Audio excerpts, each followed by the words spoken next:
አብርሃምም ደግሞ ስሟ ኬጡራ የተባለች ሚስት አገባ።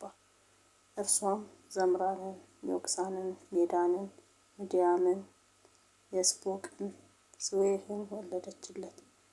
ዮቅሳንም ሳባንና ድዳንን ወለደ። የድዳንም ልጆች አሶራውያን፣ ለጡሳውያን፣ ለኡማውያን ናቸው። የምድያምም ልጆች ጌፌር፣ ኤፌር፣ ሄኖክ፣ አቢዳ፣ ኤልዳአ ናቸው። እነዚህ ሁሉ የኬጡራ ልጆች ናቸው። አብርሃምም የነበረውን ሁሉ ለይስሐቅ ሰጠው። የአብርሃምም ለነበሩ ለቁባቶቹ ልጆች አብርሃም ስጦታን ሰጣቸው። እርሱም ገና በሕይወቱ ሳለ ከልጁ ከይስሐቅ ለይቶ ወደ ፀሐይ መውጫ ወደ ምስራቅ አገር ሰደዳቸው። አብርሃምም የኖረበት የዕድሜው ዓመታት እነዚህ ናቸው።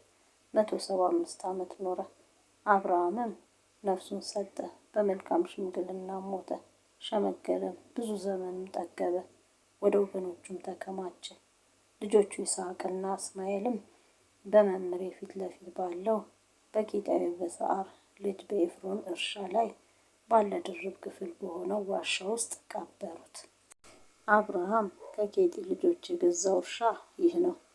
አብርሃምና ሚስቱ ሳራ ከዚያ ተቀበሩ። አብርሃምም ከሞተ በኋላ እግዚአብሔር ልጁን ይስሐቅን ባረከው። ይስሐቅም ብኤርለሃይሮኢ ተብሎ በሚጠራው ምንጭ አጠገብ ኖረ። የሳራ ባሪያ ግብፃዊት አጋር ለአብርሃም የወለደችው የአብርሃም ልጅ የእስማኤል ትውልድ ይህ ነው። የእስማኤልም የልጆቹ ስም በየስማቸውና በየትውልዳቸው እንዲህ ነው። የእስማኤል የበኩር ልጁ ነባዮት፣ ቄዳር፣ ነብዳኤል፣ መብሳም፣ ማስማ፣ ዴማ፣ ማሳ፣ ኩዳን፣ ቴማን፣ ኢጡር፣ ናፌስ፣ ቄድማ። የእስማኤል ልጆች እነዚህ ናቸው። ስማቸውም በየመንደራቸውና በየሰፈራቸው ይኸው ነው። በየወገናቸውም 12 አለቆች ናቸው። እስማኤልም የኖረበት የዕድሜው ዘመን 137 ዓመት ነው። ነፍሱን ሰጠ፣ ሞተም፣ ወደ ወገኖቹም ተከማቸ። መኖሪያቸውም ከውላጥ አንስቶ በግብፅ ፊት ለፊት እስከምትገኝ እስከ ሱር ድረስ ወደ አሶር በምትወስደው መንገድ ላይ ነበረ። እንዲህም በወንድሞቹ ሁሉ ፊት ተቀመጠ። የአብርሃም ልጅ የይስሐቅ ትውልድም ይህ ነው። አብርሃም ይስሐቅን ወለደ። ይስሐቅም 40 ዓመት ሲሆነው ርብቃን አገባ። እርሷም በሁለት ወንዞች መካከል ያለ የሶርያዊ ባቱኤል ልጅና የሶርያዊ የላባ እህት ናት። ይስሐቅም ስለ ሚስቱ ወደ እግዚአብሔር ጸለየ፣ መካን ነበረችና። እግዚአብሔርም ተለመነው። ርብቃም ሚስቱ ጸነሰች። ልጆችም በሆዷ ውስጥ ይገፋፉ ነበር። እርሷም እንዲህ ከሆነ ይህ ለእኔ ምኔ ነው አለች። ከእግዚአብሔርም ትጠይቅ ዘንድ ሄደች። እግዚአብሔርም አላት፣ 2 ወገኖች በማኅፀንሽ ናቸው፣ 2ቱም ሕዝብ ከሆድሽ ይከፈላሉ። ሕዝብም ከሕዝብ ይበረታል፣ ታላቁም ለታናሹ ይገዛል። ትወልድ ዘንድ ዘመኗ በተፈጸመ ጊዜም እነሆ በማኅፀኗ መንታ ነበሩ። በፊትም የወጣው ቀይ ነበረ፣ ሁለንተናውም ጠጉር ለብሶ ነበር። ስሙም ኤሳው ተባለ።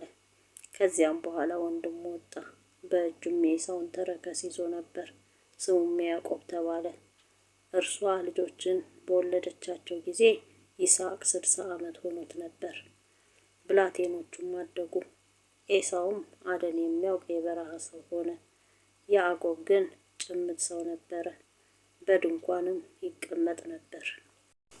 ይስሐቅም ኤሳውን ይወድ ነበር፣ ካደነው ይበላ ነበርና። ርብቃ ግን ያዕቆብን ትወድ ነበረች። ያዕቆብም ወጥ ሰራ፣ ኤሳውም ደግሞ ከበረሃ ገባ። ኤሳውም ያዕቆብን ከዚህ ከቀይ ወጥ አብላኝ፣ እኔ እጅግ ደክሜያለሁና አለው። ስለዚህ ስሙ ኤዶም ተባለ። ያዕቆብም በመጀመሪያው ብኩርናህን ሽጥልኝ አለው። ኤሳውም እነሆ እኔ ልሞት ነኝ፣ ይህች ብኩርና ለምኔ ናት አለ። ያዕቆብም እስኪ መጀመሪያ ማልልኝ አለው። ማለለትም፣ ብኩርናውንም ለያዕቆብ ሸጠ። ያዕቆብም ለኤሳው እንጀራና የምስር ወጥ ሰጠው። በላ ጠጣ፣ ተነስቶም ሄደ። እንዲሁም ኤሳው ብኩርናውን አቃለላት።